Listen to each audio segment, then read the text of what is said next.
Bienvenidos al repaso de geografía del Centro Pre San Marcos. Soy la profesora Débora Ponce y conmigo vamos a repasar lo que son desde la semana 1 a la semana 14. Empezamos, chicos. Recordemos que geografía es una ciencia social que obviamente estudia la Tierra. Y cuando hablamos de la Tierra nos referimos a la descripción que tiene la Tierra. Este concepto nosotros lo hemos visto variar conforme han pasado los periodos históricos. Al inicio, en la Edad Antigua, recordaremos nosotros, solamente la geografía se basaba en la mera descripción de la Tierra, debido a que todavía no se tenían amplios conocimientos y que solo se fijaban a cómo se podrían explicar los fenómenos que en ese entonces no tenían idea de por qué surgían. Cuando pasamos nosotros a la Edad Media, se mantiene todavía la descripción de la Tierra. El problema es que en la Edad Media, debido a la presencia de la Iglesia Católica, en Occidente, la geografía declina, es decir, se deja de estudiar por el temor a lo que opinaba la Iglesia por los fenómenos. En otras palabras, para la Iglesia todo fenómeno era explicado por la religión y por la presencia de Dios, mientras que para la geografía no era así. Pero eso no quita que en el mundo se haya dejado de estudiar geografía. En la parte oriental, la geografía comienza a surgir. Pero como aquí recién empezaba, se parece mucho a lo que se hacía en la Edad Antigua. Solamente describían la Tierra. Para nosotros los momentos más importantes son la etapa moderna y la edad contemporánea. En este caso, en la Edad Moderna, la geografía logra tener un estatus como ciencia. El problema que para esa época, recordemos nosotros, las ciencias sociales no tenían la misma importancia.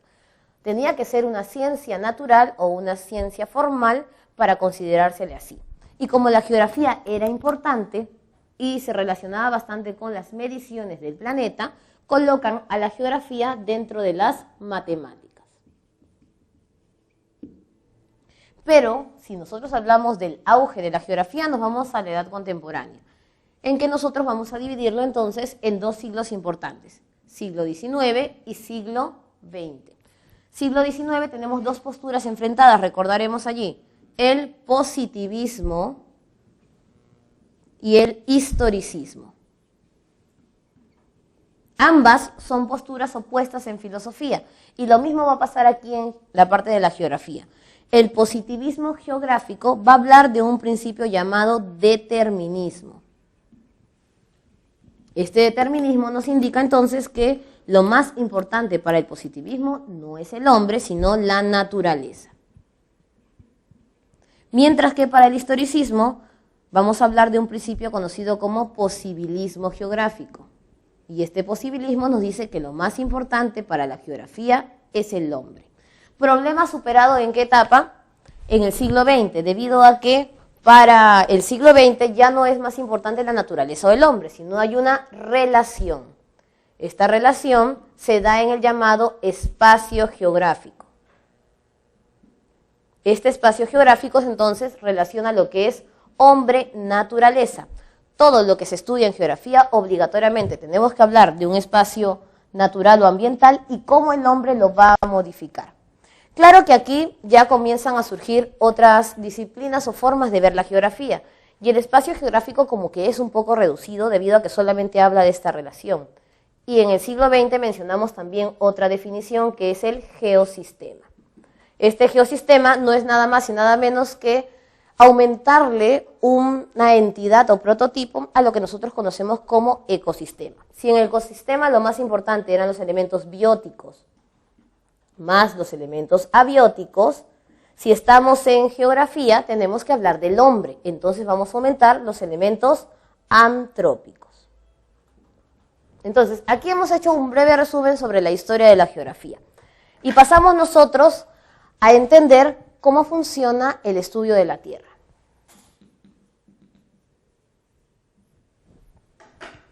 Tenemos nuestro planeta.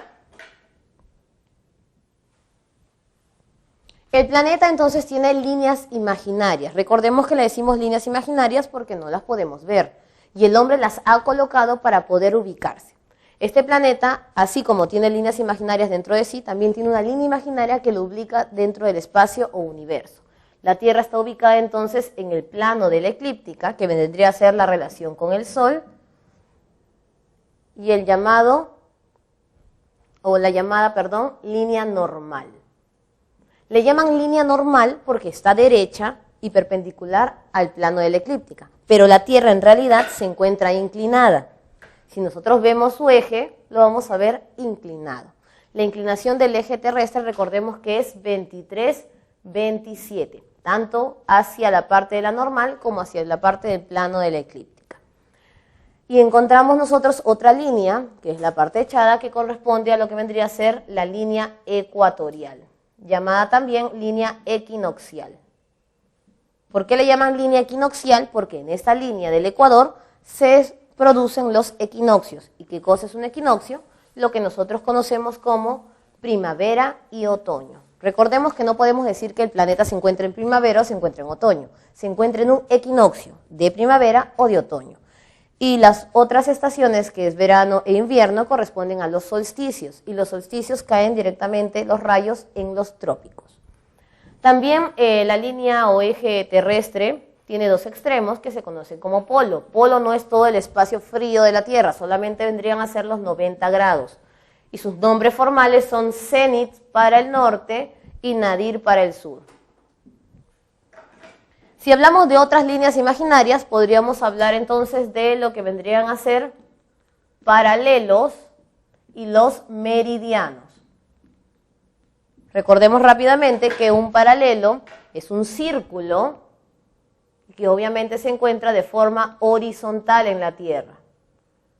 Y obviamente también mide 90 grados porque estamos hablando de la máxima medida que tiene la parte del polo. Y en meridianos estamos hablando nosotros de semicírculos, los encontramos de forma vertical y estamos hablando de una medida de 180 grados. Si los ubicamos en la Tierra, tendríamos entonces los paralelos más importantes, el círculo ecuatorial. Círculo ecuatorial, línea ecuatorial, es el mismo espacio, son imaginarias, recuerden, pero una línea es como atravesar un palito dentro del planeta y otra cosa es poner una cinta alrededor del planeta. Ese vendría a ser el círculo ecuatorial. Círculo ecuatorial mide 0 grados. Luego tenemos arriba y abajo lo que son los trópicos, donde se formaban los solsticios. Trópico de Cáncer para la zona del norte y trópico de Capricornio para la zona del sur. Esto mide 23-27, que es la misma medida de la inclinación de la Tierra. Y tenemos el círculo polar ártico y el círculo polar antártico. Están ubicados en 66-33. ¿Cómo podemos saber la respuesta? Simplemente que ambos deben sumar 90 grados. Y obviamente aquí ubicamos los 90 de los polos. ¿Para qué nos sirven a nosotros los paralelos? Para ubicar las zonas térmicas. Recuerden, entre los trópicos tenemos nosotros la zona cálida o tórrida, como le llaman, o tropical. Entre trópico y círculo polar, la zona templada, y sobre o debajo de los círculos polares, la zona fría. Y estos vendrían a ser los paralelos. Ahora, si hablamos de meridianos, es mucho más sencillo. Tenemos nosotros dos meridianos importantísimos. El conocido meridiano base de 0 grados y el meridiano de 180 grados. El meridiano base nos sirve a nosotros para ver la hora y el meridiano de 180 para ver la fecha. Este meridiano es el que permite a nosotros dividir el planeta en dos grandes hemisferios, este u oeste, llamado también por donde sale el sol, este levante, y entonces esconde el poniente, o como le decimos en historia, oriental y occidental. Y si nosotros hablamos del círculo ecuatorial, estaríamos hablando de la zona norte, hemisferio sur, también llamado boreal o septentrional, y en el caso del sur, meridional y austral. Muy bien, chicos, hemos repasado el primer tema rápidamente y volvemos más tarde con el segundo tema. Listo, chicos, continuamos entonces con la otra parte. Tenemos nosotros cartografía Esta parte es muy sencilla, es rápida. Tenemos aquí entonces lo más importante para repasar, las llamadas proyecciones. Teníamos entonces nosotros 3 tipos de proyecciones, recordamos, proyección cónica, cilíndrica y azimutal polar. ¿Cómo reconocemos nosotros las proyecciones? Por lo mismo que hemos visto ahorita en las ubicaciones de los paralelos. Cuando hablamos de cilíndrica estamos hablando de 0 a 30. Ustedes dirán, pero era 23, 27 el trópico. ¿Por qué 30? Porque lo redondeamos para poder nosotros aprender mejor y podernos orientar. Cónica de 30 a 60 y azimutal polar de 60 a 90. Además, podemos ubicar también la cónica, por su nombre mismo lo dice, tiene una forma de cono. La cilíndrica, cuando nosotros le estiramos el cilindro, tenemos un rectángulo, que es el clásico mapa que utilizamos, y la azimutal es un círculo. Además, en el caso de la cilíndrica se caracteriza porque los paralelos se juntan conforme están cerca del ecuador, pero se separan cuando nos vamos alejando del ecuador. Pero los meridianos sí se encuentran debidamente estructurados en la misma distancia. En el caso de la cónica nos damos cuenta que se van a unir los meridianos en un polo, que es el que no se puede visualizar, y obviamente los paralelos van como si fueran un círculo, parece que van a girar, pero en realidad solamente son curvas. Y el azimutal nos acercamos nosotros hacia el medio. Todos los meridianos. Entonces, es una forma sencilla de reconocer. Recordemos aquí que en el caso de la cilíndrica tenemos nosotros la UTM y la normal de Mercator.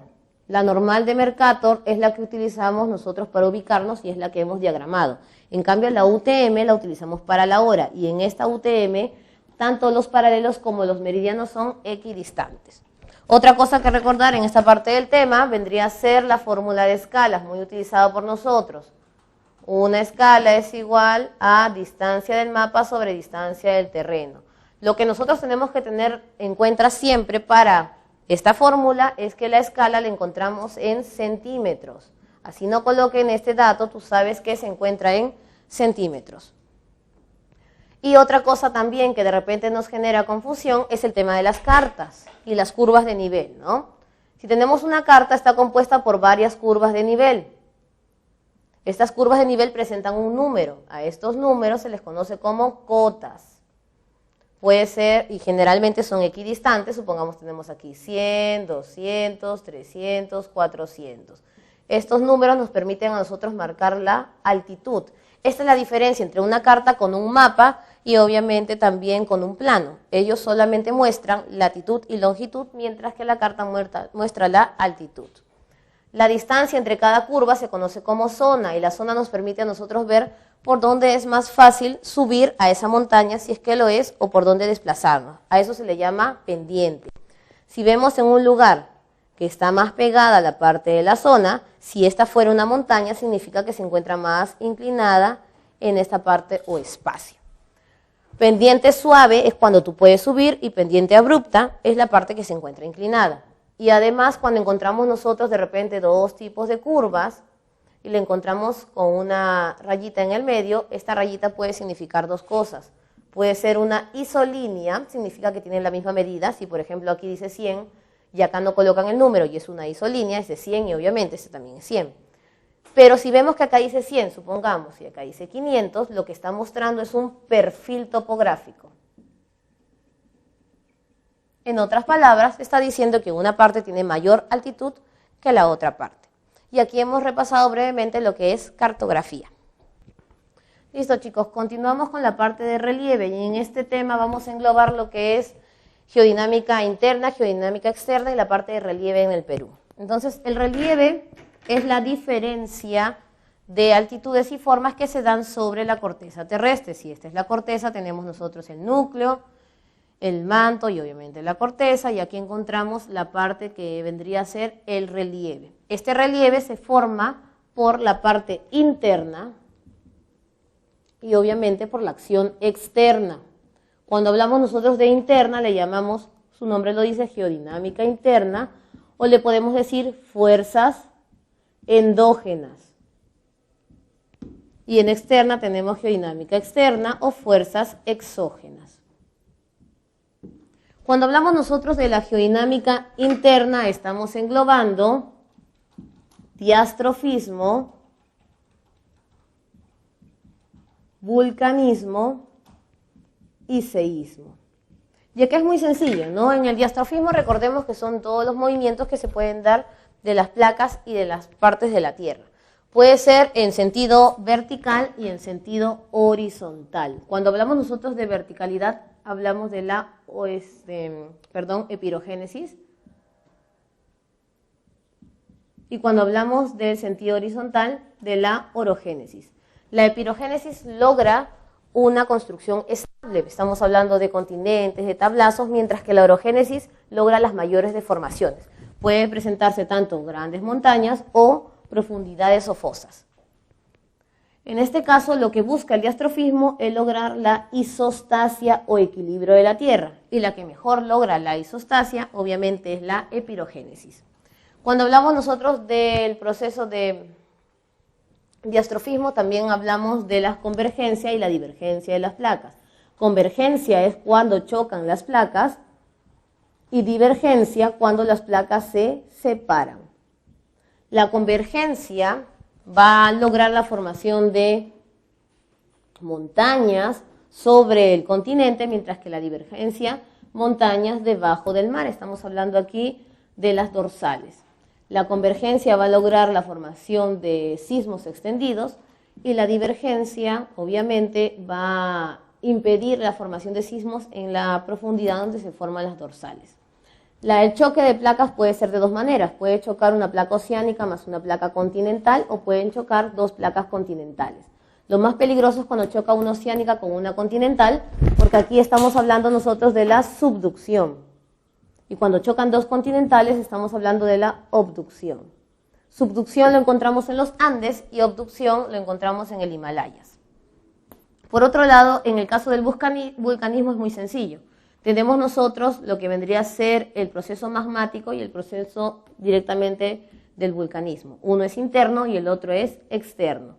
Cuando hablamos nosotros del vulcanismo interno, estamos hablando del vulcanismo plutónico, de la formación de las rocas ígneas y de todo lo que conocemos como batolitos, lacolitos, facolitos, entre otros, ¿no es cierto? Y cuando hablamos del proceso externo o vulcanismo extrusivo, como le llaman, es todo lo que podamos ver. Desde el mismo volcán lo podemos ver y todo lo que salga por este volcán, que puede ser lava, puede ser ceniza, todo lo que pueda salir ya es considerado una erupción extrusiva, obviamente. Y en el caso de seísmo tendríamos que recordar nosotros la presencia de algunos términos importantes. Primero estaría el hipocentro, que es donde se realiza el sismo dentro de la Tierra, y el epicentro hacia donde se refleja, es decir, donde están nuestras viviendas o casas. Además, no solamente es importante eso, sino la onda que se está visualizando. Hay una onda primaria que es más interna, luego secundaria y luego la terciaria o superficial. La primaria es más dañina para la Tierra porque genera mayor destrucción, pero la terciaria o superficial es la que genera daños a nosotros, a nuestras casas, porque son las que se encargan de derrumbar estas casas. Estos tipos de sismos los podemos nosotros percibir por las escalas. Tenemos tres escalas, la escala de Mercalli, la de Richter y la de momento. La de Mercalli es fácil de distinguirla porque va en números romanos y marca lo que son los daños, muertos, heridos, destrucciones, entre otros. Mientras que Richter y momento se encargan de ver entonces la energía que se libera desde el hipocentro hasta el epicentro. La más completa es la de momento, que es la última, que está a partir de los años 70, que ve cómo se refracciona la energía hasta todo el epicentro, mientras que la de Richter solamente enfoca más que todo el hipocentro. En el caso de Mercalli estamos hablando de intensidad y Richter y momento estamos hablando de magnitud. Cuando hablamos nosotros de las fuerzas externas o exógenas nos referimos a dos tipos de proceso. Tenemos meteorización y erosión. En el caso de la meteorización tenemos nosotros dos tipos. Meteorización física y meteorización química. Y aquí es muy fácil de distinguir. Meteorización es un proceso de transformación de la roca en el lugar, por eso le llaman in situ. No tiene que movilizarse a otro lugar. Física lo vamos a reconocer porque la roca se va a partir, fragmentar, romper, siempre nos van a quedar trozos que se puedan visualizar. En cambio, la química lo que hace es descomponer o pulverizar la roca, que ya es muy difícil distinguir la roca inicial en este proceso. Luego de la meteorización, a nosotros nos permiten continuar el proceso de erosión. Esta roca que ya ha sido partida por la meteorización es más fácil para ser trasladada por un tipo de agente, sea aire, agua, la va a movilizar. Estamos hablando entonces desde el primer proceso de descomposición de la roca, luego viene el transporte de la roca y lo va a llevar a un lugar. Cuando llega a este lugar estamos hablando de la sedimentación. Y es algo muy curioso. Puede haber sido movido de un lugar a otro, pero en este lugar donde se queda ya no se va a volver a mover porque aparece el proceso de la diagénesis. En otras palabras, lo que se ha construido no se va a volver a destruir. Imagínense la arena, es transportada, llega y se convierte en una duna. Esta duna, cuando vamos en cualquier momento, siempre va a estar, a menos que haya habido un proceso geográfico mucho más fuerte de lo normal, ¿cierto? Esta es la sedimentación. Además, recordemos que los relieves se pueden ver de dos maneras, por degradación y por agradación, y siempre genera complicaciones en estas partes. Es muy sencillo. La degradación se da en la primera parte. Acá había partes de roca y te la estás llevando. ¿Qué es lo que va a dejar? Un hueco, por eso se degrada. Y al lugar en el que está llegando lo va a amontonar. Entonces estamos hablando aquí de agradación, o también le conocen como depositación, mientras que degradación es el proceso de denudación. Muy bien, chicos. Ahora, para terminar todo este bloque de relieve, hay que recordar temas principales en lo que vendría a ser relieve en el Perú, no hay que complicarnos mucho allí. Recordemos la diferencia entre lo que es una península y una punta, ¿no? Cuando estamos hablando de una península, estamos hablando de una mayor extensión. Pero cuando estamos hablando de una punta, estamos hablando de un lugar más pequeño, obviamente en punta, y cuando un cabo es una península más chiquita. Otro término que tenemos que tener muy en cuenta para entender lo que es relieve en el Perú es el tema de los esteros.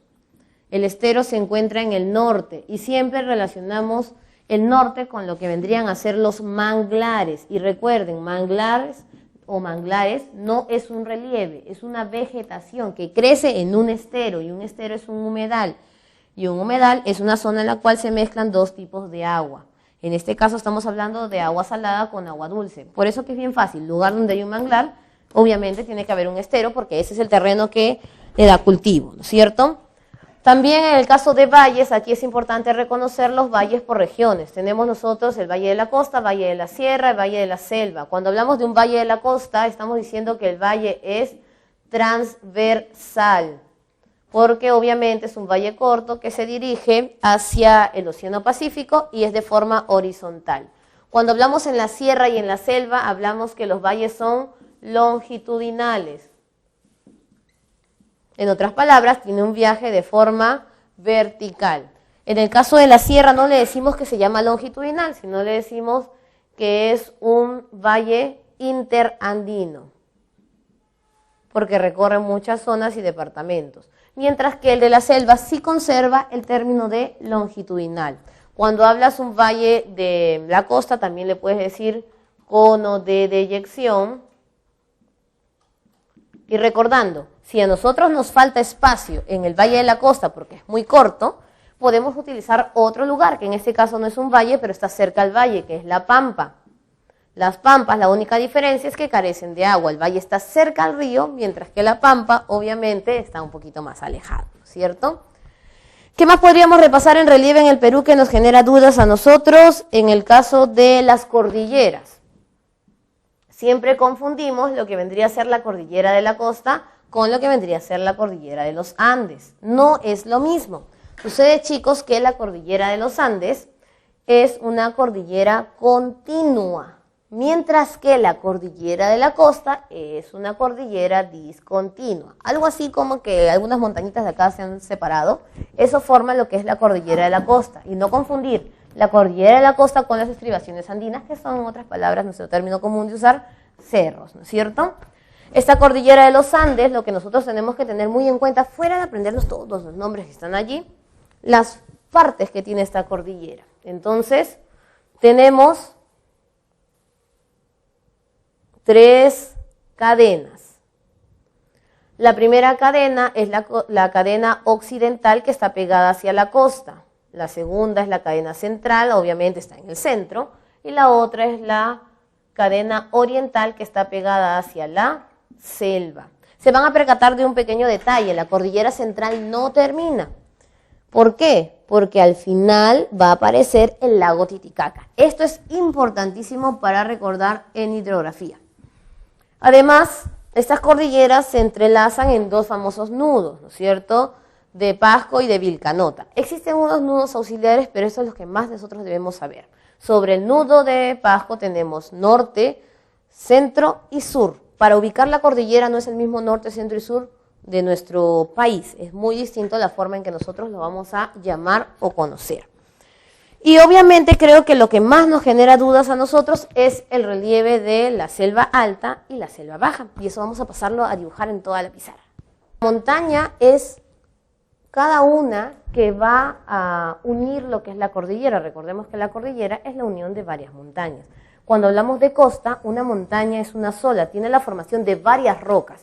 En cambio, la estribación andina o cerro es una sola roca. Y esta roca es una roca ígnea, es el acolito, que es como un hongo, que sobresale la tierra y forma el cerrito. En cambio aquí no, acá son formaciones geológicas más profundas y que tienen muchos años atrás. Listo, chicos. Entonces, ahora lo más difícil, que yo sé que ustedes se confunden, es la parte del relieve en la selva alta y en la parte de la selva baja. Entonces vamos a tratar de diagramarlo o dibujarlo. Tienes la parte de la selva alta y se caracteriza obviamente porque tienes las montañas, ¿no es cierto? En estas montañas no son las montañas de la parte andina, netamente todas de tierra, sino aquí están cubiertas de vegetación. Ya hasta ahí estamos bien. Luego vamos a darnos cuenta que ya va discurriendo el río. Y este río, cuando pasa por la selva alta, es vertical. ¿Por qué razón tiene que ser vertical? Obviamente porque el valle de la selva alta es un valle longitudinal y el valle está al lado del río. Entonces el río también tiene esta forma longitudinal. Recuerda, en la selva alta, obligatoriamente aquí en esta parte están los valles longitudinales. Tú cruzas la selva alta y no hay valles. Le vamos a decir otros nombres a la parte de la vegetación. ¿Qué otros elementos vamos a encontrar en selva alta, aparte del valle longitudinal o del río, o de la parte de las montañas? No podemos dejar de mencionar los pongos. ¿Qué cosa era un pongo, recuerdan? Es un cañón. El cañón es dos montañas y en el medio pasa un río, pero está bajo el nivel del mar. Cañón se le llama cuando está en la sierra, pero cuando está como puerta hacia la selva baja, le vamos a decir pongo. Y aquí es donde empiezan esta parte de las dos cordilleras que son difíciles para nosotros, lo que le llaman subandina y oriental. Entonces, ¿cómo puedo saber cuándo es subandina o oriental? Es muy fácil, recuerda los departamentos. Tienes tú Amazonas, San Martín, y debajo todos los departamentos que son ceja de selva. Esto, ceja de selva, es la parte de la sierra pegada a la selva, ¿no es cierto? Todos estos departamentos son recorridos casi siempre por lo que vendría a ser la cordillera oriental. Pero hay un cachito que se desvía, y ese cachito que se desvía le dicen cordillera subandina. ¿Y por dónde recorre más que todo? Loreto, Ucayali y Madre de Dios. Entonces, esa ha sido una forma como fácil puedo ubicar yo los pongos. Cruzamos toda la montaña y viene la lista de relieves de la selva baja, que ahí empieza el problema. Recuerda, nunca puedes pasar de una montaña a un terreno llano. En la costa, ¿te acuerdas que está montaña de la cordillera de la costa y luego vienen los cerros? Igual es aquí. Aquí va a venir una colinita. Esta colinita vienen a ser los filos. ¿Cómo la reconoces? Porque tienen árboles madereros. Y tú vas a decir, oye, pero en mi separata no dice árboles madereros. Sí, pero dice vegetación, y vegetación que viene desde la selva baja hacia la selva alta hacia la selva baja, es la parte de árboles madereros más delgados. Estos son los filos. Inmediatamente después de los filos aparece una terraza.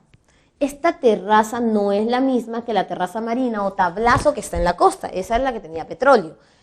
Esta terraza es fluvial, construida por la parte de los ríos y es conocida como los altos. ¿Qué cosa es un alto? No es nada más y nada menos que la ciudad. Entonces, si estoy en la selva baja, la capital de Iquitos, no le voy a decir ciudad de Iquitos, yo le voy a decir Alto de Iquitos. Entonces, ahí me estoy ubicando mejor.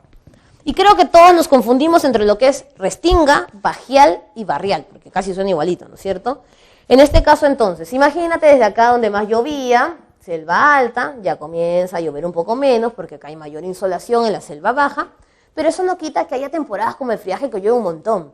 Entonces el agua comienza a caer por debajo de los altos y va a llegar a la parte de lo que son las restingas. En estas restingas siempre vamos a sembrar lo que vendría a ser plátano, yuca, entre otros. Esta restinga siempre está. Pero ¿qué pasa cuando llueve más de lo normal y hasta la restinga tiene mucha agua? Entonces se va a formar como un pocito. Este pocito sí es estacional y no siempre tiene agua cuando hay bastante lluvia. En este caso estaríamos hablando nosotros de los bajiales. Es un pocito de inundación cuando hay exceso de agua. Y la parte final de este relieve de la selva baja corresponde a los ríos, ¿no? El río ya termina su bloque y comienza a girar, a formar los meandros y entre las esquinitas se forman las lagunas o cochas. Ahí estamos. Pero este río también tiene una peculiaridad. Así como la lluvia puede hacer que a veces haya o no haya pozos, este río también a veces está en estiaje sin agua o está en crecida, aunque no es muy notorio en la selva, ¿no es cierto? Cuando el río está en crecida, entonces bota mucha agua y forma el barrial. ¿Y cómo puedo saber y no confundirme con bajial o barrial? Es muy fácil. El barrial sirve para sembrar arroz. Barrial doble R, arroz doble R. ¿Y qué necesito? Agua. En cambio, el bajial es de una ligera inundación.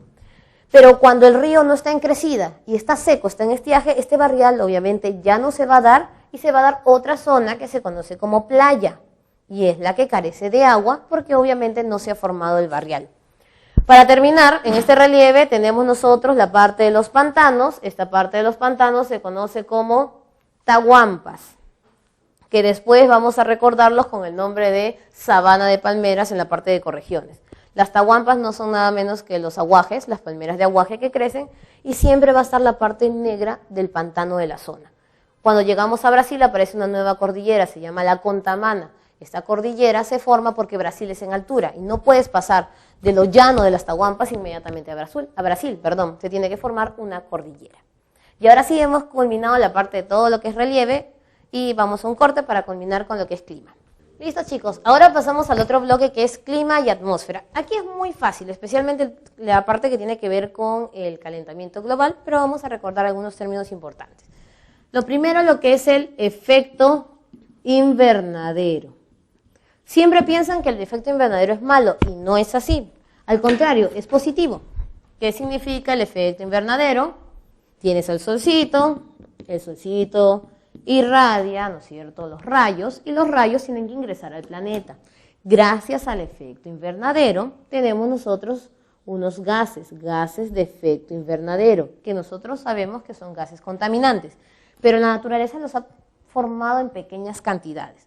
Estos gases impiden que todos los rayos se vayan, es decir, quiere salir el rayo y no puede, pero hay otros rayos que sí se van.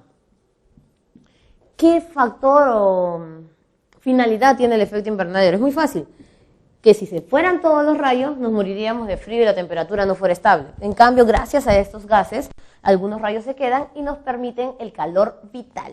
Si no hubiera el calor vital de 15 grados, tendrías lugares que su promedio sería entre menos 60 grados centígrados y ahí sería más o menos, y es peligrosísimo para el hombre. ¿Cuál es el problema o a qué llamamos nosotros cambio climático? Cambio climático, su nombre lo dice, es la alteración del clima, pero esta alteración se puede dar por muchas cosas, inclusive hasta por el mismo factor del sol, por meteoritos, entre otros. En este caso nos vamos a enfocar al famoso calentamiento global. ¿Qué cosa es el calentamiento global entonces? Es cuando el hombre de manera antropogénica estos gases de efecto invernadero los aumenta. Y ahí está el problema. El rayito que quiere salir no puede salir, también se queda acá adentro. Y eso produce que haya mayor temperatura en nuestro espacio. Y si te alegras, no solamente es rayos solares. Obviamente que tenemos nosotros rayos ultravioletas y no te olvides, de la corteza y del núcleo aparecen los rayos infrarrojos y todo eso estás absorbiendo en tu cuerpo y obviamente también los otros seres vivos que se encuentran en el planeta. A eso llamamos calentamiento global.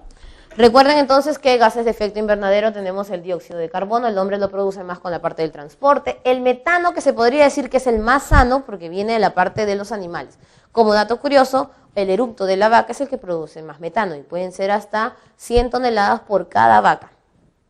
Tenemos el óxido nitroso que lo encontramos desde la parte de la producción del nylon y todo lo que es ropa o la parte sintética, entre otros gases de efecto invernadero. Estos gases van directo a lo que es calentamiento global.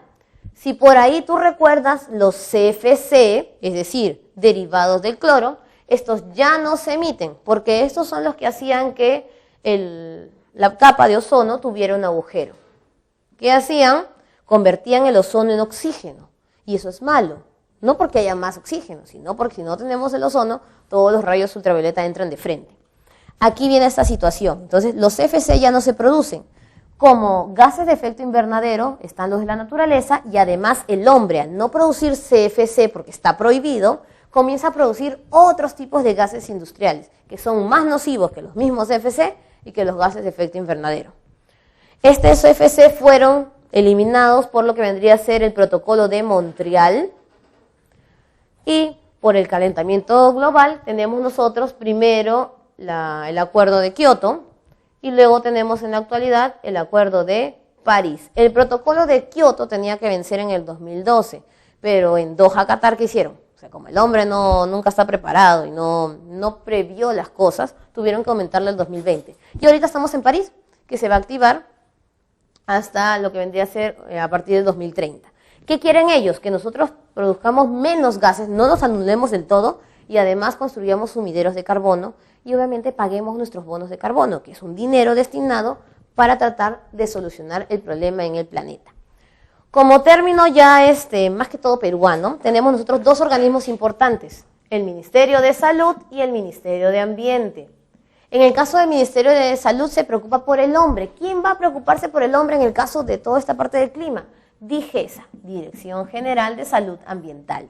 No solamente ve que no tengas enfermedades, sino también supervisa los lugares de esparcimientos. Va a restaurantes, va a bares, va a discotecas, va también a estudiar lo que vendrían a ser los medios de transporte para que tú tengas una adecuada salud. Mientras que en el Ministerio de Ambiente ya hay un montón de organismos como CENAM y el Instituto Geofísico del Perú, pero acá vamos a destacar a tres. ¿Cuáles son estos tres? OEFA, SENACE y el IAP de la Amazonía. Si estás en la selva, hay un instituto que va a cuidar de la Amazonía peruana. Y OEFA es el que va a fiscalizar que las empresas no dañen el ambiente y obviamente no produzcan mayor cantidad de gases.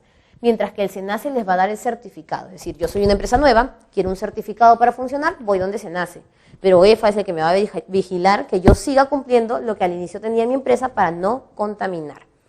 Y en este caso, entonces, estaríamos viendo lo que es el problema del clima. Por allí, cuando hablamos de clima, tendríamos que recordar el clima del Perú. Y acá tenemos a Köppen, ¿no es cierto? Köppen estructura el clima de una manera distinta a la que estamos acostumbrados. Lo primero que tienes que hacer es seleccionar costa, sierra y selva, porque eso tú ya lo conoces y no se te va a hacer difícil. ¿Qué más tenemos que hacer luego? Dividir las dos partes de la costa. ¿Cómo conocemos la costa? Como costa norte y como costa centro y sur. ¿Estamos bien hasta ahí? Todos conocemos esta parte.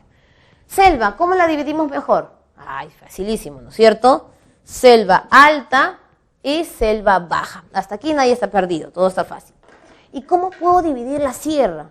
Recuerda tú los pisos altitudinales de Pulgar Vidal. Entonces teníamos nosotros la parte de lo que es Yunga, Quechua, Suni, Puna y Cordillera. Entonces ya está, eso lo sabemos. ¿Y cómo ubico Köppen? Es muy fácil. Vamos a ubicar los dibujitos, ¿recuerdan ustedes? Norte significa que hay más sol y centro-sur, poquito sol. Selva alta o selva baja, ¿cuál tiene más insolación? ¿Alta o baja? Baja, ¿no es cierto? Entonces le vamos a poner un sol grande. Mientras que la alta es más pequeño. Listo, está fácil hasta allí. Donde está el sol grandote, ¿qué le vas a decir? Cálido. Y el sol chiquito, semicálido. Sol grande, cálido. Sol chiquito, semicálido. Está bien. Pero si lo dejas así, oye, me puedo confundir, ¿no? Costa y selva tienen lo mismo. Entonces hay que ver lo que dice Köppen. Köppen dice, cuando estás en la costa, ¿qué hace? Calor en la parte del norte, pero sigues estando en una zona desértica, le falta agua. Entonces, para no confundirte con la selva, este va a ser cálido, muy seco. Semicálido, muy seco. Aparece la palabra muy seco y tú ya sabes que estás en la costa. También hay otra forma de decirle árido. Árido tropical porque hay más sol y lluvia, y árido subtropical. No puedes usar cálido muy seco, árido tropical, porque no es las dos cosas juntas. O es cálido muy seco o es árido tropical. Y en el caso de la selva alta y selva baja, en el caso de la selva alta llueve mucho. Entonces es semicálido y acá le voy a poner muy húmedo. Y en el caso de la selva baja llueve, pero no llueve mucho, entonces solamente le pongo cálido, húmedo. ¿Y cómo puedo acordarme? Semicálido, 2 palabras, muy húmedo, 2 palabras, cálido, húmedo, 1, 1. Y acá en la sierra es facilísimo. Empiezas desde el clima más bajito hasta el más fuerte, ¿no? Tienes templado, frío, frígido y gélido. Gélido, estás hablando de nevados. En cambio, cuando estás en la parte de la Puna o en las zonas altas de Zunia, acá estás hablando de mesetas o valles en altitud, frígido. Frío es quechua, ¿no es cierto? Valles interandinos. Y Yunga casi está pegado un poco para la costa, entonces es templado. No hace ni mucho frío ni mucho calor. Entonces, ahí hemos recordado nosotros todo lo que vendría a ser con el tema de clima. Nos vemos en un ratito. Listo, chicos, continuamos. Pero antes de eso, respondemos 2 preguntas que nos acaban de hacer por allí. Vaciante es crecida del río, es decir, más agua. Lo contrario a estiaje, que es ausencia de agua. Es más notorio verlo en el río Rímac, por ejemplo. En el río Rímac, en invierno no ves ni una gota de agua. Eso es estiaje. En la selva es muy difícil porque casi siempre tienen agua. Lo que diferencia es que cuando es crecida o vaciante, se sobresale el agua del río, mientras que cuando estás en estiaje, obviamente, hay menos agua y no se sale, ¿no? Esa es la diferencia. Y en el caso de los CFC, obviamente, el elemento más nocivo es el cloro, es el que se eliminó. Lo que estamos haciendo ahora nosotros es usar variantes de lo que vendrían a ser estos gases. Continuamos ahora lo que vendría a ser hidrografía. En hidrografía yo creo que todos tienen dificultades porque son infinidad de ríos, ¿no? Pero no hay que hacernos tan complicada la vida. A estas alturas, repasar al final todos los ríos generaría más problemas. Vamos a recordar lo que vimos en la parte de la cordillera de los Andes. Recuerda, tenías entonces cadena occidental, cadena oriental, cadena central. Bueno, acá estaba el lago Titicaca. Esto no es 100% seguro, pero en 80 hasta 90% de los casos se da. Los ríos que nacen en la parte occidental se dirigen casi siempre al Océano Pacífico. Los que nacen en el oriental se dirigen hacia el Océano Antártico, pero en este caso, Atlántico, y en este caso está la parte de Brasil, por eso no es notorio. Y los que están en la parte central le dan la vuelta de viaje al Titicaca, porque obviamente no acaba la cordillera, la parte de la cadena, y le dan la vuelta a Titicaca. ¿Por qué decimos que no es 100% seguro? Porque el río Amazonas nace en la occidental y se va al Atlántico, no se va al Pacífico, pero los demás siguen ese modelo. Características entonces. Si tenemos 3 formas a donde viajan los ríos, tenemos por lo tanto 3 vertientes. Entonces, una vertiente es vertiente del Pacífico. Uy, ¿por qué no le ponen vertiente de la costa? Es más fácil. Es que el nombre de la vertiente es en donde desemboca. Entonces le voy a poner Pacífico. El otro, ¿cuál es el núcleo central? Titicaca. Y en el oriental, oye, hay que poner Atlántico, ¿no? Pues ¿cómo le vas a poner Atlántico si nosotros no estamos cerca del Atlántico? Le ponemos al río más importante. ¿Cuál es? El Amazonas. Por eso que cuando contamos la vertiente oriental nos olvidamos del Amazonas como río y hablamos de los que nacen o salen de este río, Amazonas. Una cosa puede ser, Pacífico, obviamente, occidental, cadena occidental, Titicaca. Uy, ¿cómo le digo yo? ¿Cadena central? Hoy es más fácil decirle lo que está aquí abajito, chicos. Recuerda, el final de la cordillera occidental, ¿cómo se llamaba? Volcánica. Estás hablando de Arequipa, Moquegua y Tacna, volcanes. Y la otra final, Carabaya. Entonces es más fácil reconocerlo así. Titicaca como cordillera volcánica y Carabaya. Y Amazonas, entonces le vamos a poner nosotros oriental. ¿Y qué pasa? Como el caso que pusimos del Amazonas, nace en el occidental y se va para la parte del Atlántico. Y no me están mencionando la cadena, hacia dónde viajan. Entonces, los ríos del Pacífico siempre nacen en el este. ¿Y dónde terminan? En el oeste, en el Océano Pacífico, ¿no es cierto? Los del Titicaca le hacen un viaje radial centrípeto, le dan la vuelta al Titicaca. Y los del Amazonas van del oeste al este. Mira, el río Amazonas nace en el occidental, occidental, Pacífico, pero oye, viaja para el Atlántico, entonces está viajando para el este. Entonces tienes que decir qué banda hacia dónde va. Luego, también es importante saber en dónde termina. Cuando un río termina en un océano o un mar, le decimos que tiene una cuenca de tipo exorreica, es decir, sale. Amazonas también sale, hoy no, pero pasa a Brasil. Ay, pero estamos diciendo dónde termina. Entonces, cuando terminan en el Atlántico, también sale.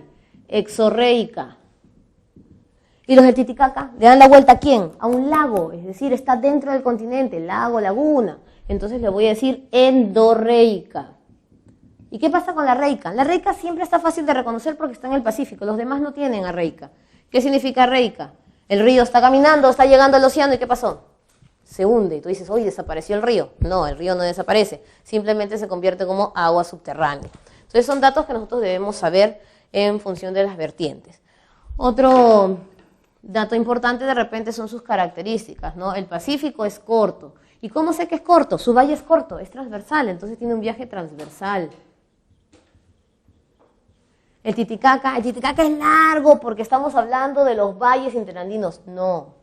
Valles interandinos y valles longitudinales, todos son de ríos del Amazonas, entonces aquí es largo y longitudinal. Los del Titicaca también son cortos. ¿Por qué? Porque solamente le dan la vuelta al Titicaca.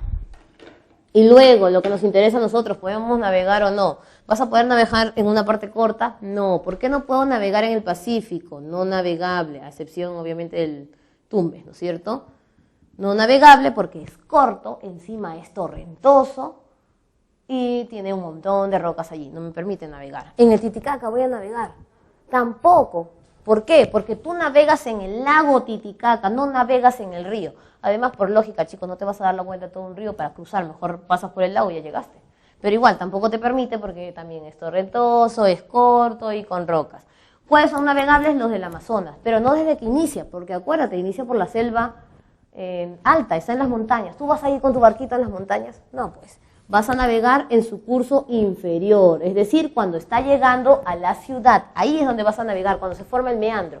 Esa es la parte donde nos sirve a nosotros para la navegación. ¿Quién tiene más recursos? El Amazonas, obviamente. Aquí tienes un montón de pececitos. Y por ahí ustedes dirán, no, el Pacífico. Oye, yo como un montón de pececitos del Pacífico. Tú no comes de un río del Pacífico. Tú comes del Océano Pacífico y estamos en ríos. Entonces, este de aquí no tiene recursos, casi más que camarón de río, ¿no es cierto? Y en el Titicaca sí hay, pero obviamente son escasos. La trucha es la reina de la zona de la sierra y no vamos a vivir de pura trucha. En cambio, Amazonas tienes ahí el paiche gigante, tienes la doncella y una variedad de, obviamente, de elementos. Y esa es la parte de ríos sencilla, ¿no? Otra cosa que tienes que diferenciar rápidamente en ríos, para no confundirte en el plano de la costa, son las estructuras. Represa. Se podría decir como un muro de contención. Esta represa no solamente es para evitar que el río se desborde, es también para poder dosificar el río para luego guardarlo. ¿Y dónde lo guardo? Su nombre lo dice, reservorio. Un espacio entonces donde yo voy a guardar todo, ahí está el agua. Reservorio, represa, ¿qué más? ¿Qué tenemos allí? Central hidroeléctrica. Fácil, ¿no? ¿Para qué sirve la central hidroeléctrica? Para producir energía.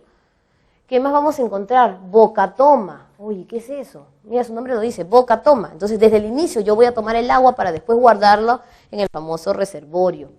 Tienes también trasvase. Uy, ¿qué es un trasvase? Generalmente, los reservorios guardan agua del mismo río y utilizan, ¿qué cosa? Canales para prestarle agua a otros ríos o a los valles. El trasvase es algo curioso. le presta agua de un río al mismo río. Por ejemplo, el río Rímac tiene 5 centrales hidroeléctricas. ¿Cómo crees que un río que casi todo el año está en estiaje va a tener agua para 5 centrales? Necesita trasvase, guardarse agua entre un reservorio y prestarse para todas las centrales. Entonces son las infraestructuras que nosotros sabemos que recordar para la parte de hidrografía. Y ahora sí volvemos para el tema de biomas y ecosistemas. Listo, chicos, continuamos. La parte que a veces nos confundimos, obviamente, ¿cuál es? Biomas, ¿no es cierto? Tenemos aquí el planeta y recordamos lo que hemos repasado al inicio, nuestras líneas imaginarias. Pero acá las vamos a redondear a no 23, 27, sino a 30, 60. Tenemos entonces el círculo ecuatorial, tenía 0. Los trópicos vamos a redondearlos a la parte de 30. Y luego tenemos los círculos polares, 60. Para llegar a ¿quién? A 90. ¿Hasta ahí estamos todos ubicados? Sí. Vamos con los biomas. Hay 2 tipos de biomas, terrestres o acuáticos. Los acuáticos no los repasamos mucho porque sin querer en todos estos temas de clima, de relieve, por ahí mencionamos algunos. Vamos a enfocarnos en los terrestres. Tenemos aquí entonces en la parte de la zona cálida. Vamos a ubicar nosotros 3 tipos de biomas. El bioma del bosque ecuatorial. ¿Por qué le dicen bosque ecuatorial? Está en el Ecuador, ¿no es cierto? Es obvio. Tenemos hasta el 10. Luego, ¿quién viene? Obviamente, arriba y abajo también hay bosque ecuatorial. Subimos del 10 y aparece sabana. Y después de la sabana, en 30, exacto, ¿quién aparece? Desiertos. Por ahí ustedes pueden decir, pero no todos están en 30. Claro, tienes el Gobi, que es el desierto más frío, que está en 40. Pero a la proximidad es que de 30, 35, 32, todos los desiertos aparecen en esa zona. Estos 3 se les considera biomas de tipo cálido. ¿Por qué? Porque en todos, ¿quién domina? Obviamente la insolación, el sol. Subes, pasas de 30, aquí viene la zona templada y aparece, mira, desierto, sabana. ¿Quién se parece a la sabana? La pradera, pero ya no es de zona cálida, sino de zona templada, pradera. Entonces aquí abajito también colocamos pradera. Si hay bosque ecuatorial, está en la zona ecuatorial y estamos ahora en la templada, ¿quién nos tocaría? Ya pues bosque templado.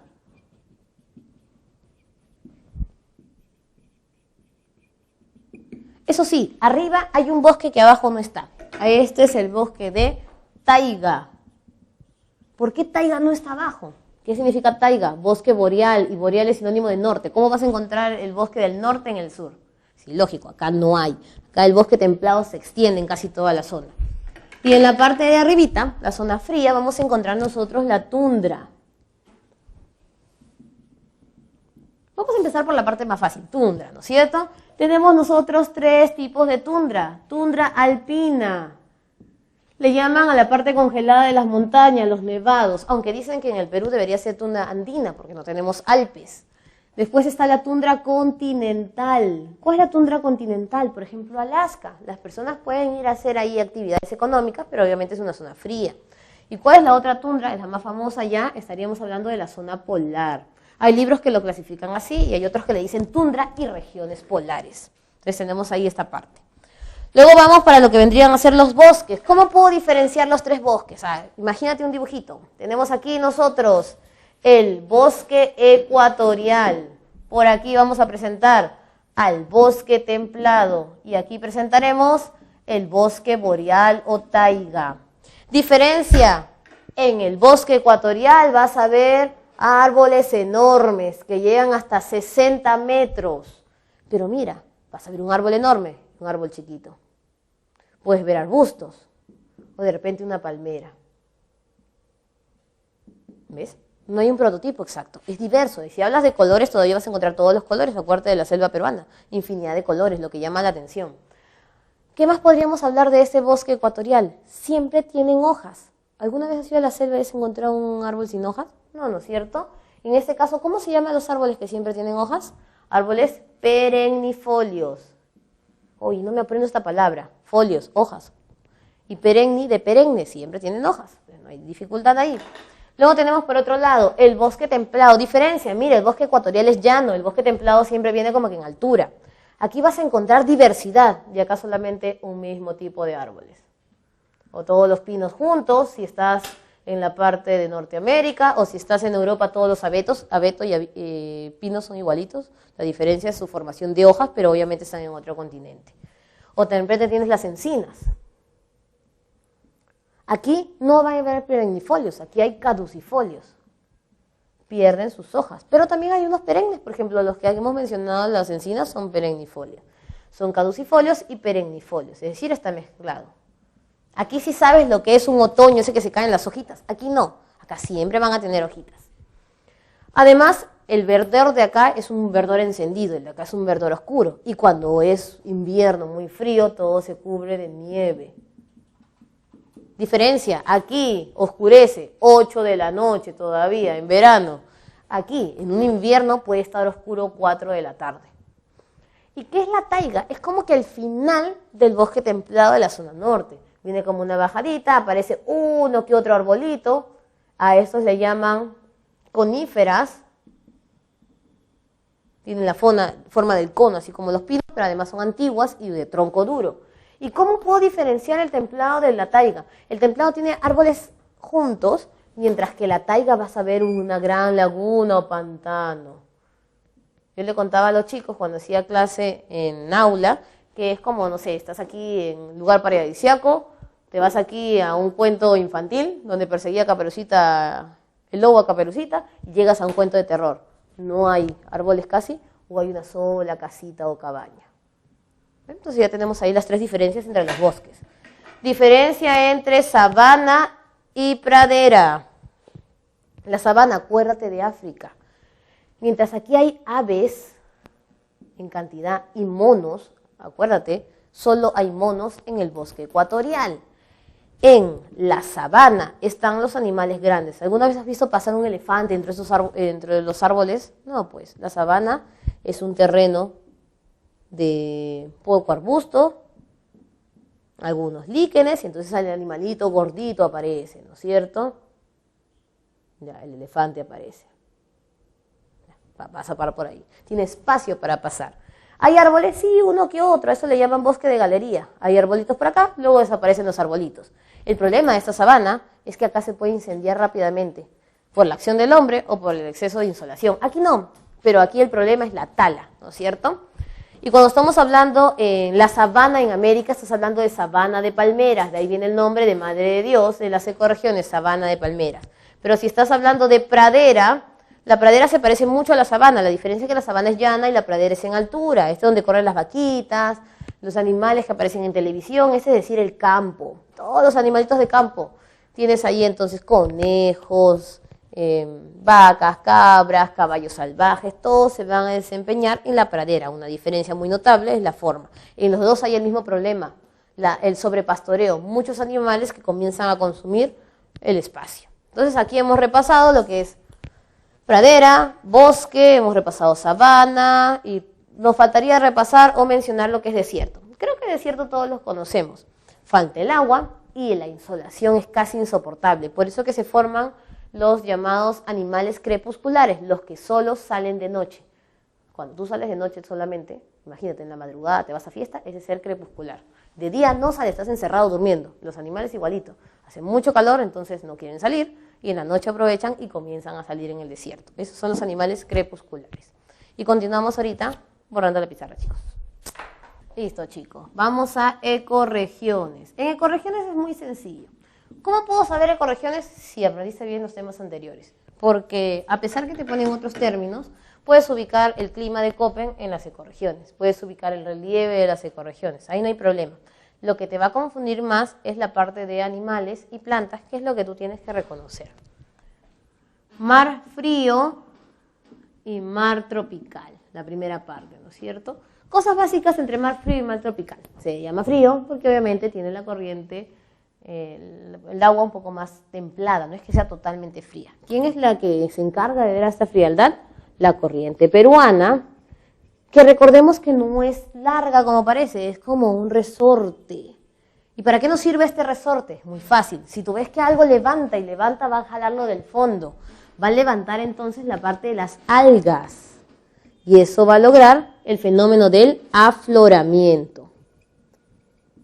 Ni bien tienes algas, el pececito es flojo, ¿no es cierto? Entonces ya, ¿para qué me voy a ir al fondo si ya lo tengo afuerita? Entonces comienzan todos los pececitos a aparecer. Y esta es la zona que tiene obviamente más peces. Y cuando hay peces, ¿quiénes comen peces? Pues las aves. Pero las aves no van a estar volando, así todo el rato buscando la comida. Pues tienen que descansar también. Entonces aparecen las islas. ¿Bien? Entonces relacionamos todo eso con la parte del mar frío. Y animales grandes también, como lo que es la ballena azul, entre otros. No nos olvidemos que no solamente está la corriente peruana, sino también el anticiclón del Pacífico Sur. Seguimos entonces, tenemos el mar frío, corriente peruana, ¿y quién nos falta? El anticiclón del Pacífico Sur. ¿Dónde está el anticiclón del Pacífico Sur? En la zona de Chile, no está en nuestra zona. Pero cuando el anticiclón crece es porque estamos en invierno, la corriente peruana llega a su máximo que es Piura, entonces estaríamos hablando que el mar frío es de Piura hasta la parte de Chile. Y el mar tropical es lo contrario, desde la parte de Piura hacia lo que vendría a ser Norteamérica. Si aquí tenemos la corriente peruana, ¿quién es la que representa el mar tropical? Obviamente la contracorriente ecuatorial. En este caso tenemos algas y afloramiento. Aquí no hay, le llaman el fenómeno del aguaje, es decir, ausencia de fitoplancton. Entonces ya no hay muchos pececitos. Hay algunos que sí están y a veces se confunden. Por ejemplo, tenemos el barrilete aquí en esta zona y el bonito en esta zona. Creo que todos hemos visto un bonito. Son muy parecidos.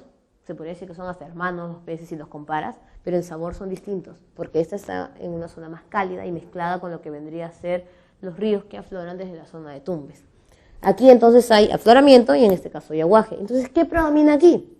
Moluscos, crustáceos, todo lo que nosotros conocemos como los llamados mariscos. Entonces, ahí nosotros nos podemos ubicar entre lo que es mar frío y mar tropical. Ahora, si hablamos nosotros de desierto del Pacífico, no es muy complicado porque acabamos de mencionarlo en biomas, ¿no? Los animales crepusculares, la falta de agua. Y entonces aquí vamos a destacar más que todo la formación de las neblinas. ¿Cómo así se forman las neblinas? Acuérdate por clima.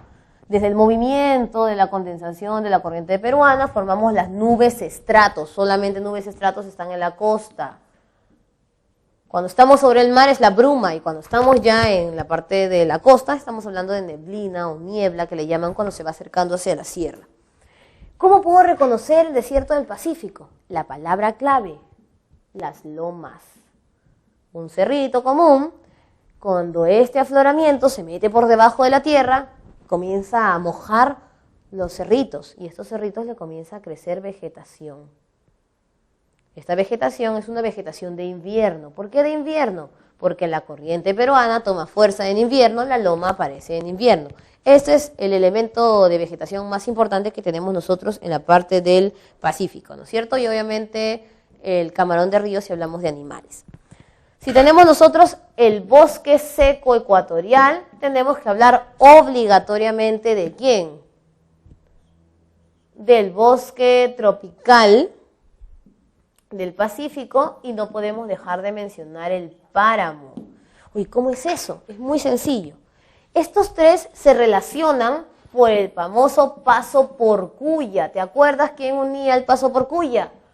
Olmos, la Pampa de Olmos. ¿Y con quién unía la Pampa de Olmos? Con Jaén. ¿Dónde queda Jaén? En Cajamarca.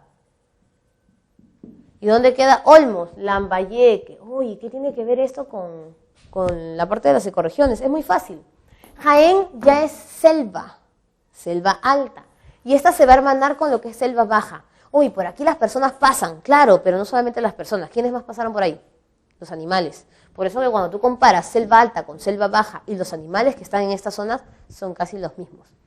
Si hablamos del bosque seco ecuatorial, vegetación importante que no te puedes olvidar, el algarrobo. Este algarrobo puede subsistir más de 5 hasta 6 años con lo que vendría a ser su semilla debajo de tierra y se hunde hasta 5 metros. Cuando vuelve a llover en cantidad, un fenómeno del Niño, imagínate, florece o crece lo que es el algarrobo. Y el ceibo también, ¿no? Pero en el ceibo no te confundes, porque, o mejor dicho, te puedes confundir porque también está en la parte del bosque tropical. Y animales, son 3 animales importantes que no te puedes olvidar del bosque seco. ¿Cuáles serán? La pava aliblanca, el oso de anteojos y el zorro de Sechura. ¿Y qué lugares abarca? Todo lo que vendría a ser el norte, chicos. Lambayeque, La Libertad, Piura. Luego tenemos nosotros y parte de Tumbes. ¿Y la otra parte de Tumbes dónde está? En el bosque tropical del Pacífico. Tropical porque llueve mucho. En esta zona que llueve mucho, entonces, nosotros tenemos la presencia de el cedro, le llaman la zona del caucho. Y aquí vas a encontrar el monocoto de Tumbes. Acuérdate que bosque tropical tenía que ver con monos, acá está el monocoto. ¿Y quién se relaciona con la selva? El sajino. Sajino es selva baja. También está en Tumbes. ¿Cómo llegó ahí? Pasó por el Paso por Cuya. Y el páramo, en el páramo encontramos nosotros las orquídeas. Orquídea más importante, la cantuta, flor nacional. Y además estaríamos hablando de todos los animales que transitan desde la selva alta hasta lo que vendría a ser el paso del Paso por Cuya. En este caso de páramo estamos hablando de Cajamarca y la zona que une con el bosque seco ecuatorial, ¿no es cierto? Si hablamos de serranía esteparia es mucho más fácil. Serranía son los valles. Esos son los valles, valles interandinos, chicos. Serranía esteparia, entonces, ¿qué es lo que yo voy a encontrar allí? Si estamos hablando de valles. Estepa, estepa, viene de pradera, pero exactamente vegetación conocida como mito y tola, termina y empieza de la misma manera. Y estaríamos hablando del cóndor. Uy, profesora, pero el cóndor vuela muy alto, debería estar en la parte de la cordillera. Está bien, tiene que volar, pero el cóndor descansa. ¿Y el cóndor dónde está más que todo? En la serranía esteparia, ¿no es cierto? Y aquí, ¿qué podríamos nosotros, qué nos faltaría para terminar lo que vendría a ser la sierra? La región de Puna y Altos Andes. Esta Puna y Altos Andes, acuérdate, mesetas, relieve. ¿Quiénes están aquí? Los auquénidos. Y vamos a encontrar nosotros que consumen lo que vendría a ser el licho. Y vamos a hacer algo que nos va a permitir a nosotros poder aprender mejor. Mira, son muchas ecorregiones y nosotros vamos a querer ubicarlas. ¿Cómo las puedo ubicar? Recuerda esto. Acuérdate de Pulgar Vidal. Costa era para Pulgar Vidal un piso altitudinal. El problema es que solamente toda una región natural la dividías en uno. Mira acá, él lo divide en 5. Antonio Brac es mar frío, mar tropical, desierto del Pacífico, bosque seco y bosque tropical. Lo que para Pulgar Vidal era 1, para Antonio Brac son 5. Luego, ¿te acuerdas que Pulgar Vidal hacía esto de Yunga, Quechua, Zuni, Janca, cordillera, una cordillera? Estos espacios, dice Antonio Brac, oye, son puros valles. ¿Para qué lo vas a dividir? Llámale serranía esteparia. ¿Ves? Ya lo hicimos. La parte de lo que vendría a ser Yunga, Quechua y Zuni. Y Puna y cordillera. Oye, ¿para qué vamos a dividirlo en 2 si en la cordillera no vive nadie? Ahí vamos a juntar todo esto y hay que decirle Puna y Altos Andes. Y miren, ahí está todo lo que acabamos de estudiar. Mar frío, mar tropical, desierto del Pacífico, bosque seco, bosque tropical, páramo, serranía y Puna y Altos Andes. ¿Y el páramo dónde está, dices tú? Pulgar Vidal se enfocó de lo occidental. ¿Y quién vive acá? El oriental. Ese es el páramo. No tenía nombre, ahora él le ha dado nombre. Y lo más fácil para terminar lo que es ecorregiones. Selva alta y selva baja, todos lo mantienen. Pero ¿qué dice Antonio Brac? ¿Y dónde están las tahuampas? ¿Te acuerdas de las tahuampas? Estamos hablando de los aguajes. Este era un pantano, entonces aquí en vez de decirle tahuampas, él le va a decir sabana de palmeras. Y como es un pantano, ¿quiénes viven ahí? Lobo de crin, acuérdate, color oscuro. Ciervo de los pantanos y el toco, tucán gigante. Entonces, en este caso podemos repasar rápidamente lo que son ecorregiones. Y ahorita continuamos con los otros temas. Listo, chicos. Vamos a repasar rápidamente hasta la semana 12 con conceptos, pero antes respondemos 2 preguntas. El fenómeno del aguaje es lo contrario al afloramiento. El afloramiento es la presencia de mayor cantidad de algas y el aguaje es la ausencia de estas algas. El efecto contrario a la corriente peruana. Y por ahí preguntan, ¿bosque tropical, bosque ecuatorial es lo mismo? Se le puede llamar igual cuando estás en biomas, porque obviamente un bosque tropical está ubicado en la zona ecuatorial, pero cuando estás hablando de ecorregiones tienes que tener cuidado. Porque bosque tropical tienes que ubicar exactamente su zona. Nosotros tenemos, por ejemplo, 2 tipos de bosques y a uno le llaman bosque seco ecuatorial para especificar que no llueve todo el tiempo y le llaman bosque tropical del Pacífico en la zona en que siempre llueve, es la parte norte de Tumbes. Entonces, no confundamos biomas con ecorregiones. Ahora sí, rápidamente con conceptos que se resumen en las últimas semanas antes de lo que vendría a ser actividades económicas. Entonces, Amazonía y la Antártida vendrían a ser reservas de biodiversidad. ¿Cuál es la diferencia entre reserva de biosfera y reserva de biodiversidad? La reserva de biosfera es un lugar que se preserva tanto por la parte ambiental y porque obligatoriamente hay una comunidad viviendo ahí. Por eso que había la reserva de biosfera del Huascarán o de la parte Ashaninka y Yanesha. Estás hablando de comunidades nativas. En cambio, cuando hablamos de reserva de biodiversidad, solo son dos. ¿Qué preservas? No solamente la biodiversidad de la especie, sino también, lo más importante, agua. La Antártida tiene el 80% aproximadamente y la Amazonía el otro 20%. La Amazonía es una zona rica no solamente en agua, sino también en animales. Estás hablando de la anaconda, que acá puede llegar a tener hasta 9 metros, 12 metros, que no es lo normal, porque una de 3 o 5 es lo normal. Estás hablando del paiche, que es un pez enorme, ¿no es cierto? Es grande. Estás hablando de más de 3.000 comunidades nativas en la zona. Pero la Amazonía tiene un problema. El primer problema es la tala. Obviamente, si hay árboles, comienzan las personas a talar, pero no es cualquier tala, estás hablando de una tala indiscriminada, es decir, sin la zona o la parte de lo que es la reforestación. Además, el transporte, la demografía, estamos hablando de un abuso de la demografía. Por ahí ustedes dirán, pero nuestra selva, la parte de la Amazonía peruana, no tiene problemas de transporte y demografía. Nosotros somos personas que no visitamos mucho en la Amazonía. En cambio, los otros países, estás hablando de 8 países donde recorre la Amazonía, casi tienen un montón de personas viviendo ahí. Entonces, esa es la dificultad que ellos poseen. Y lo que sí pasamos nosotros es la minería.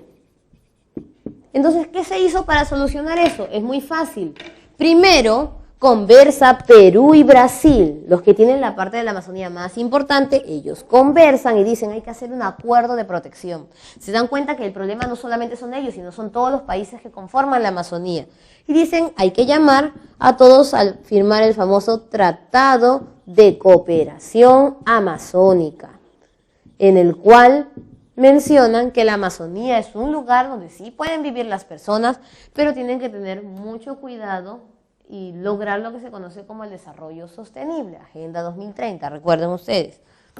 Posteriormente, Perú y Colombia firman un tratado o un acuerdo que no tenía que ver mucho con esta parte del tratado de cooperación, sino más que todo para no pelearnos por el trapecio amazónico, pelea que podía llevar a tener problemas en la Amazonía y hacer lo contrario a lo que dice el tratado de cooperación amazónica.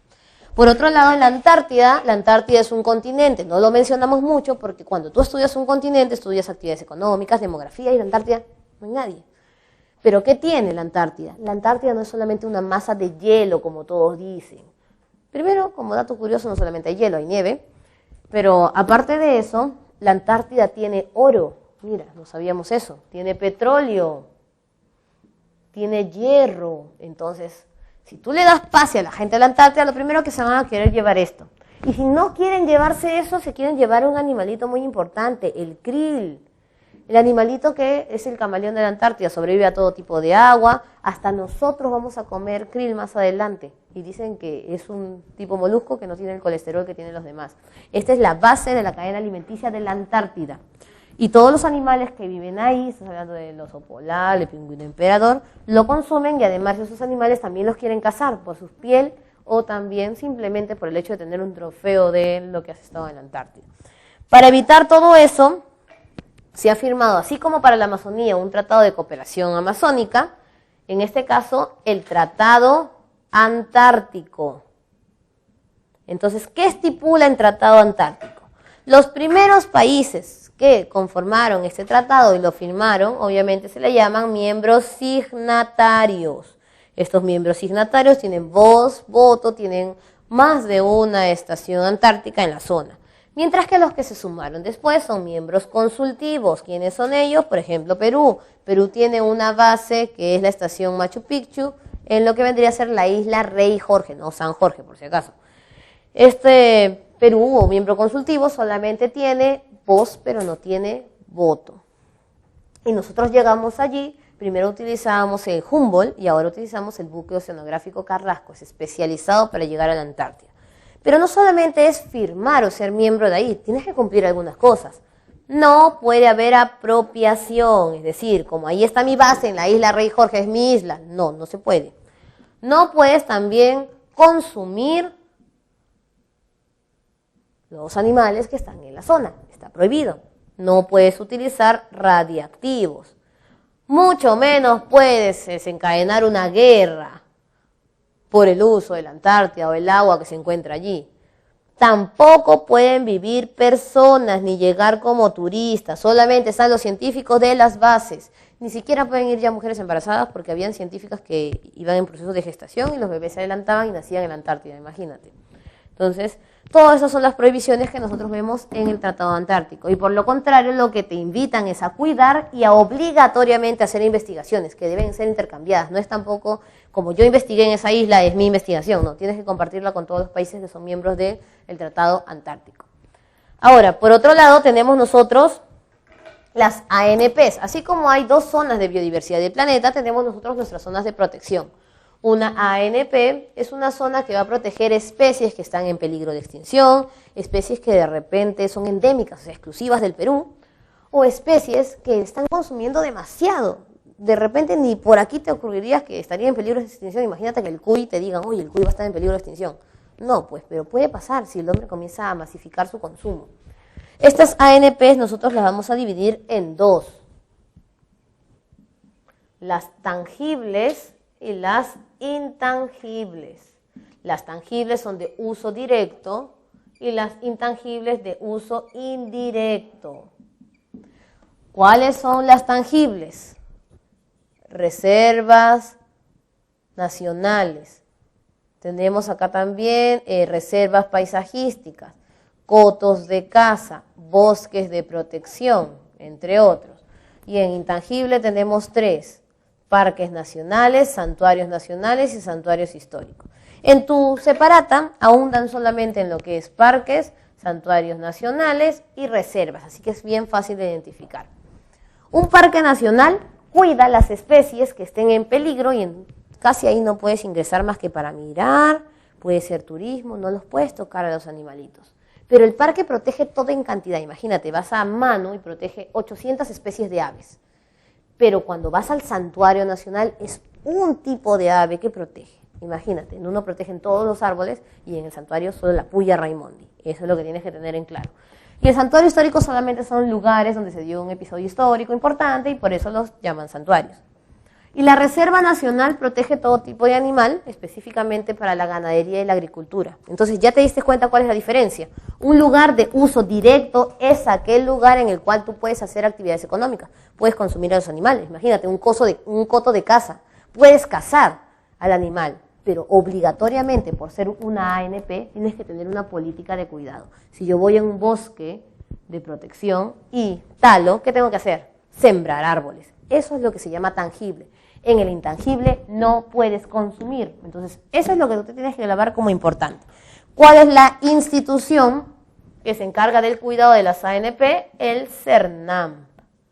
Y el CERNAM, que es el lugar, la institución, las personas, uniéndose con todo eso, dan a luz a lo que es el SINAMPE. SINAMPE no es una institución, es un sistema. Todo esto organizado es un sistema, Sistema Nacional de Áreas Naturales de Protección. Y en nuestro tema 12 nos mencionan términos sencillos. Este tema es bien fácil, ¿no, chicos? Pero de repente hay que aclarar algunas dudas que tenemos. Deforestar, ¿qué significa deforestar? Talar indiscriminadamente, es decir, sin sembrar árboles. ¿Qué significa desertificación? No es lo mismo que desertización. Desertización, ¿cuál es la diferencia con desertificación? La desertización es natural. La insolación extrema puede hacer que una zona ya no sirva. Pero otra cosa es que yo como ser humano tale, hago prácticas de roza y quema, hago lo que quiero con el suelo, entonces el suelo ya no sirve. Eso es desertificación. Acción antropogénica. Salinización. Oye, echo mucha agüita, ¿no es cierto? Así como cuando tú tienes tu maceta, entonces riegas y riegas todo el día para que crezca la planta. No crece, porque el exceso de agua y que tiene sales y sales de la tierra, entonces no funciona la tierra, se muere. Esa es salinización. La colmatación es cuando al final, por ejemplo, de un río en la cuenca, todos los desechos terminan allí, o en la tierra. colocas tanto sedimento del proceso de erosión, que puede ser antropogénica o natural, y la tierra ya no sirve. También le llaman colmatación la primera fase de la salinización. Cuando yo echo agua al inicio, la tierra no es que se malogra del todo, comienza a ponerse un poco blanquita, esa es la colmatación. Salinización es cuando ya al final no sirve para nada. Y por ahí deben haber visto un término conocido como erosión genética, al inicio de la separata, de este tema 12. Erosión genética significa cuando reduces la variación de la especie.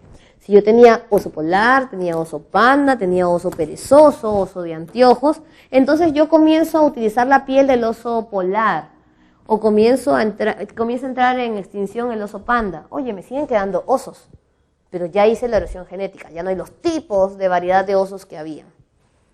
Y para terminar viene lo que es gestión de riesgos y manejo de cuencas. Creo que ahí todos nos confundíamos un poquito, ¿no es cierto? Son términos básicos que tenemos que saber. Empezamos por lo que es manejo de cuencas. El manejo de cuencas, lo que interesa o a quien cuidan, no es a la persona, cuidan al río. Esto es más del plano ambiental. Yo voy a cuidar al río. Supongamos que tengo un río y yo coloco una represa al medio. Esta represa no la hago para cuidar a la población del agua del río, sino para juntar el agua y que el río esté más sostenible. Hago limpieza, quito toda la basura. No estoy limpiando la basura para proteger a la persona que vive ahí. Estoy quitando la basura para que el río no esté contaminado. Ese es manejo de cuencas. No le llaman manejo de río porque acuérdate que todo un sistema de ríos conforman el final de un conjunto de ríos que se llama cuenca. Entonces tú manejas la cuenca. Si hay un río contaminado, al cruzarse con otro río, la cuenca es la que está contaminada. Y gestión de riesgos, eso es lo más fácil, pero ahí nos confundimos, ¿no? Tenemos nosotros amenaza o peligro, tenemos riesgo, tenemos vulnerabilidad, tenemos el término mitigación y tenemos obviamente gestión. Entonces, vamos a relacionarlos con el río. Tienes una casa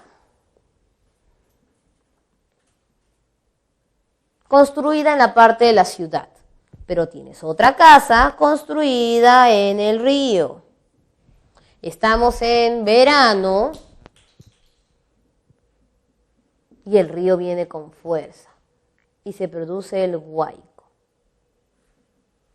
El huaico es una amenaza o peligro. ¿Correcto? Es lo que va a pasar y no lo puedes alterar, o yo no puedo evitar que el huaico venga.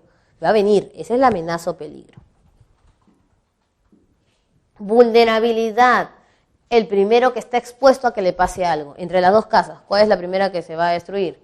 La que está cerca al río, ¿no es cierto? La otra casa no. Esta casa es vulnerable. La primera que dibujamos, que está en la ciudad con las otras casas, no es vulnerable. Riesgo. El daño que yo voy a pasar por esa amenaza. Pierdo mi casa, pueden haber muertes. Eso es el riesgo, el daño en sí. Gestión significa qué voy a hacer como autoridad o como población para evitar que el huaico genere tantos daños. Cuando hago una buena gestión, logro la mitigación, reduzco los daños o reduzco el riesgo. Pero si la gestión la hago de última hora, ¿ya para qué la voy a hacer? Ya no es gestión de riesgo, lo que estoy tratando es de reaccionar ante el peligro, pero ya no estoy evitando los riesgos, puesto que ya se están dando. Eso es lo que se conoce como gestión de riesgo, mientras que el manejo de cuencas es para el río, la gestión de riesgos busca proteger ¿a quién? Al ser humano. Y listo, chicos, hemos terminado este repaso de lo que vendría a ser la semana 12. Listo, chicos, y terminamos con el tema de actividades económicas. Aquí es muy fácil, recordemos. El cuadro que siempre nos enseñan desde geografía y en economía. Tenemos actividades primarias, secundarias y terciarias. En primaria tenemos nosotros dos grupos, extractivas y productivas. Extractivas son las que recogen el elemento de la naturaleza de manera directa y no lo transforman, no le hacen ninguna modificación ni en su origen ni en su final. ¿Quiénes son estas? Pesca, minería, caza y tala. Nosotros hablaremos pesca y minería. Productivas son aquellos que modifican desde el inicio para que el producto salga mejor. Por ejemplo, estamos hablando ahí de agricultura y ganadería, conocido también como el sector agropecuario. ¿Por qué modifican desde el inicio? Porque yo quiero que el animal dé mejor leche, entonces le doy una mejor alimentación, lo estoy modificando desde el comienzo. Cuando ya el producto final lo voy a modificar en una empresa, es decir, voy a cambiar su estructura y características iniciales, paso al segundo bloque que son actividades transformativas. ¿Cuáles son estas? La industria. Y cuando ya la empresa produce algo, lo tiene que vender, nos vamos a las terciarias, distributivas. ¿Quién es la distributiva que se encarga de vender todo? El comercio. Pero obvio, aquí no solamente está el comercio, también están los servicios. ¿Los servicios quiénes son? Todas nuestras profesiones que las brindamos a la sociedad. Rápidamente, ¿no? Hablamos un poquito de cada una. En pesca, no te puedes olvidar que hay dos tipos de pesca. Lo que vendría a ser la artesanal unida con la de menor escala y la de mayor escala.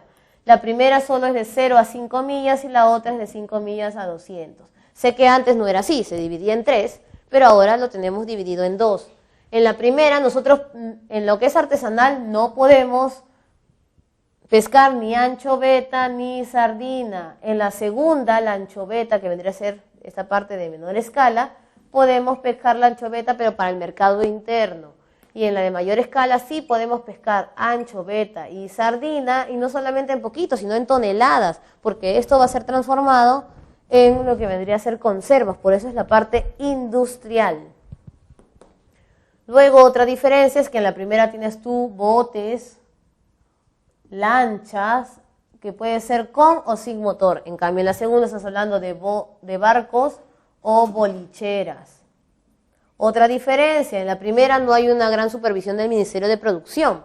Cuando hablamos nosotros de la artesanal, ni siquiera creo que saben cuántas personas han ido en un bote. En cambio, cuando hablamos nosotros de la menor escala, sí tienen, pero solamente cuidado satelital. En cambio, en la de mayor escala o industrial hay todo tipo de supervisión, hasta de peso de lo cuánto están llevando en la embarcación.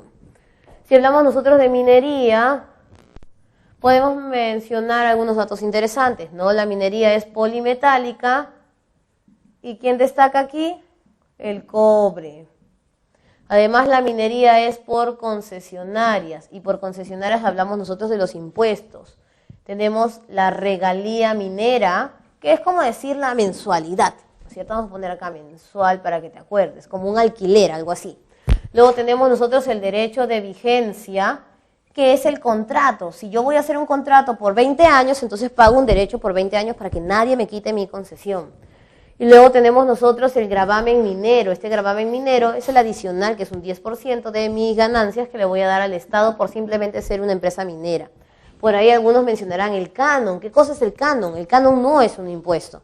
De todo el ingreso que yo tengo de impuestos y de ganancias, el 50% le voy a dar al gobierno regional. Eso es lo que se conoce como canon. No hablamos de caza y tala en este caso, y vamos a agricultura y ganadería, ¿no? Aquí es fácil. En agricultura tenemos que mencionar entonces, y en ganadería, lo que es extensivo e intensivo. Extensivo significa en un terreno amplio y con un tiempo adecuado. Eso se da ¿en dónde? En la sierra, o también en lo que es la selva baja. En cambio, intensivo es pequeño espacio, con menos tiempo, o sea, yo creo que crezca rapidísimo el animal porque tengo que venderlo, y además le aumento que le pongo maquinarias, por eso es mecanizado, le pongo profesionales, tecnificado, y eso se va a dar en la costa o en la selva alta, y en este caso ellos producen mayor ingreso o divisa porque al utilizar maquinarias hay un mayor valor agregado. En el caso de la industria, datos importantes que tenemos que recordar aquí en industria, lo primero, la relación que hay entre lo que es siderúrgica y metalmecánica. Recuerda, siderúrgica de hierro a acero y metalmecánica de acero a infraestructura. Si hablas de cosas pequeñas como tornillos, alambres, barras, es siderúrgica, pero si hablas de maquinarias, excavadoras, tablones, puentes, estás en metalmecánica. Otra cosa que de repente debemos siempre mencionar en el sector industrial, cuando algo es industria ligera o industria pesada. Industria ligera es todo lo que tiene que ver como consumo, comida, la parte farmacéutica, que es la que genera más dinero, y pesada lo derivado de la minería. En la parte de comercio, ahí no hay muy complicado la situación, pero sí tienes que recordar.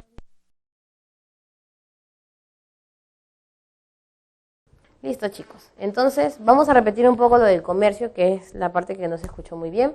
Recuerden, ahí la parte de lo que es comercio externo, y lo repetimos en producto tradicional y no tradicional.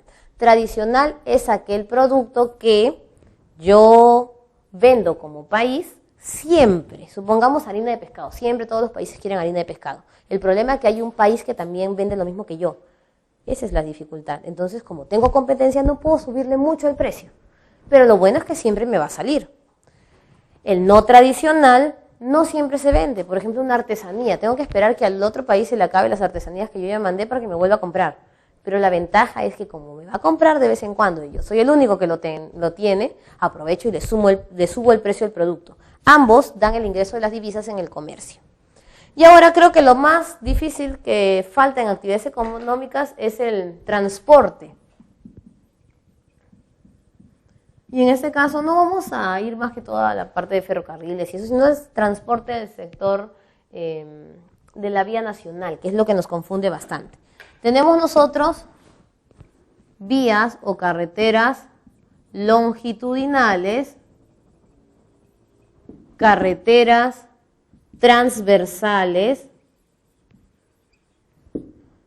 tenemos luego enlaces, vías departamentales y vías vecinales. Eso es lo más difícil. ¿Qué vas a hacer para no confundirte con tantos nombres de carreteras? Pones costa, sierra y selva. Y recuerda, longitudinal significa vertical. ¿Cuántos espacios verticales hay? 3. Entonces, ¿cuántas vías longitudinales vas a tener? 3. La costa, longitudinal de la costa, longitudinal de la sierra, longitudinal de la selva. La de la costa también la llaman panamericana.